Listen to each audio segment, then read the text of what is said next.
Hola a todas y a todos, yo soy el pastor Josneis y con este saludo les estoy dando la bienvenida a la Iglesia Amanecer. Hoy es el 17º domingo después de Pentecostés y el mensaje para hoy se titula Una cuestión de autoridad.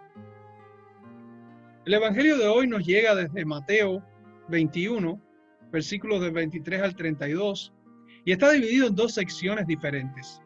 La primera sección tiene que ver con la autoridad de Jesús siendo cuestionada por los principales sacerdotes y los ancianos. Y la segunda sección de la lectura de hoy es la que también se conoce como la parábola de los dos hijos.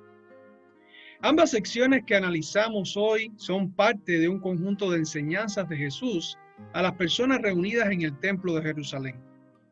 Este capítulo 21 comienza con la entrada triunfal de Jesús en Jerusalén, continuando con el mismo Jesús en los atrios del templo, expulsando a quienes se encontraban haciendo comercio allí.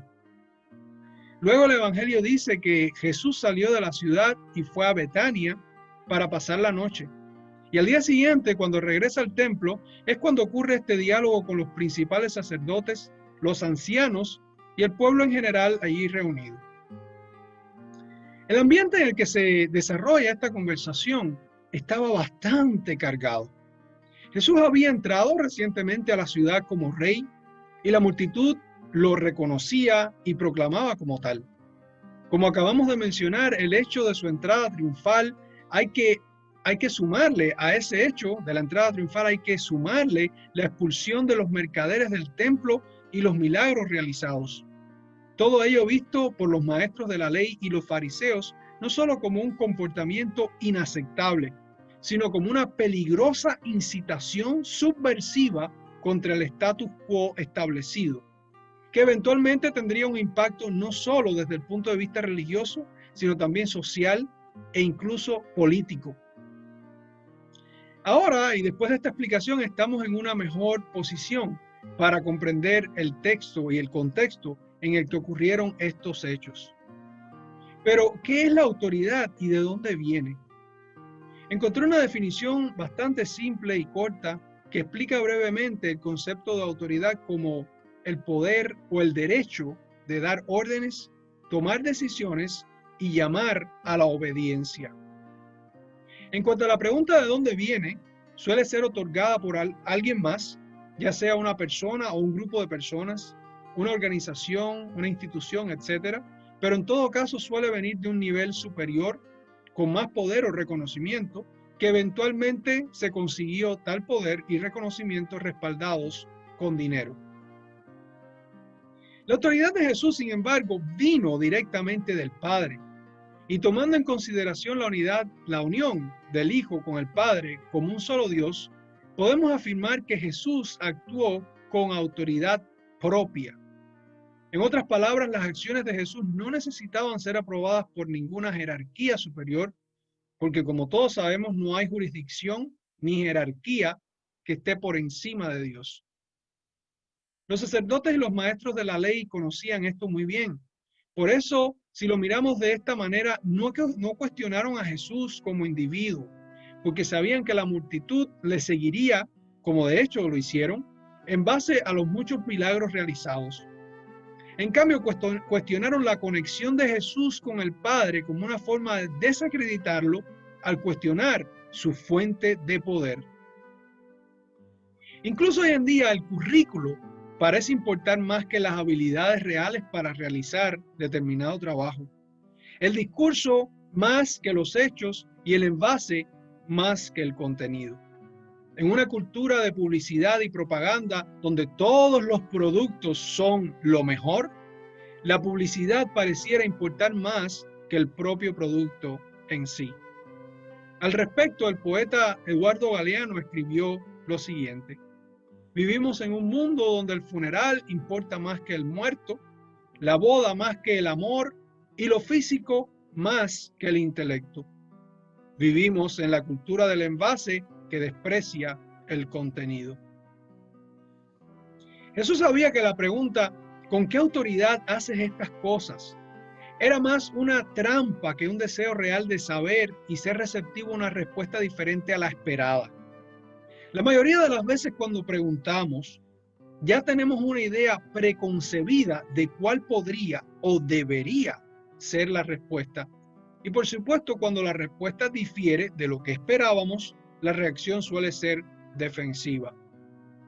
Jesús sabía esto muy bien, por eso la mayoría de las veces respondía a las preguntas con otra pregunta.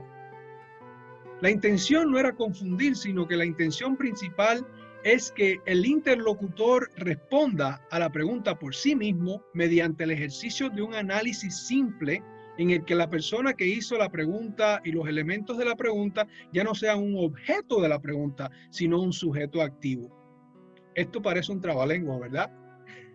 Pero bueno, en otras palabras, la respuesta nunca vendrá de la persona a la que se le pregunta, sino que ésta ayudará, la persona a la cual se le pregunta, ayudará a la otra parte a encontrar dicha respuesta por sí misma y a través de un razonamiento empático que apele a los valores y principios de la persona que plantea la interrogante. La parábola de los dos hijos que sigue el diálogo entre Jesús y los principales sacerdotes y los ancianos es un claro ejemplo del alcance del reino de los cielos, no solo para quienes eran considerados como puros y elegidos, sino la inclusión de quienes habían sido considerados hasta ese momento como indignos y perdidos. Todos conocemos a esta persona que siempre dice que sí a todo cortésmente y luego, por una razón u otra, la mayoría de las veces o no hace lo que dijo que haría o no lo termina. También conocemos a esta otra persona que siempre se queja, pero que al final cumple la tarea. No es que una u otra actitud sea la ideal, sin embargo, Dios siempre ve el corazón. Y lo que parece importar más no es solo la respuesta inicial, que también es importante, pero aún más importante es el compromiso final. Al contarles esta parábola, Jesús les estaba dejando claro una vez más que el reino de los cielos no era solo para los judíos, sino para todos, independientemente de su origen, descendencia o situación actual, ya fuera social, política e incluso religiosa. Todos son bienvenidos, todas son bienvenidas, siempre que estén dispuestos a recibir el mensaje y seguirlo. Paradójicamente y en contradicción con las creencias de esa época, esto se aplicaba particularmente a pobres, hambrientos, enfermos, perdidos, personas sin amigos, oprimidas, agobiadas por políticas o estructuras injustas, a cualquier persona en apuros, a extranjeros, a gentiles, etc. Y si no fuera suficiente, espera hasta que escuches lo que Jesús dice después, y es que debido a su apertura, sinceridad y arrepentimiento de corazón, estas personas no solo heredarán el reino, sino que entrarán en primer lugar. La autoridad no debe ser servida. En cambio, nuestra autoridad debe traducirse en servicio. De hecho, una autoridad sana debe ser el resultado de un servicio constante a los demás, a nuestro prójimo. Jesús no nos invita a ser autoritarios en el nombre de Dios, sino que invita a servir y a ser auténticos. Jesús fue auténtico y sus frutos hablaron más alto que cualquier acusación en contra suya. Un buen líder no tiene sirvientes. Un buen líder es siervo de su gente. Un buen líder no es temido por su gente. En cambio, es respetado, apoyado y querido por quienes sirve y no por los poderes que pueda representar. Y en última instancia, son las personas a las que sirve con creatividad, imaginación y amor, las personas para las que trabaja y protege, las que, llegado el momento, le protegerán eventualmente. Esto es particularmente cierto en Mateo, en el mismo capítulo que estamos estudiando hoy, de Mateo 21, en el versículo 26, cuando leemos que los principales sacerdotes y los ancianos tenían miedo del pueblo, porque todos sostenían, todos pensaban y creían que Juan era un profeta.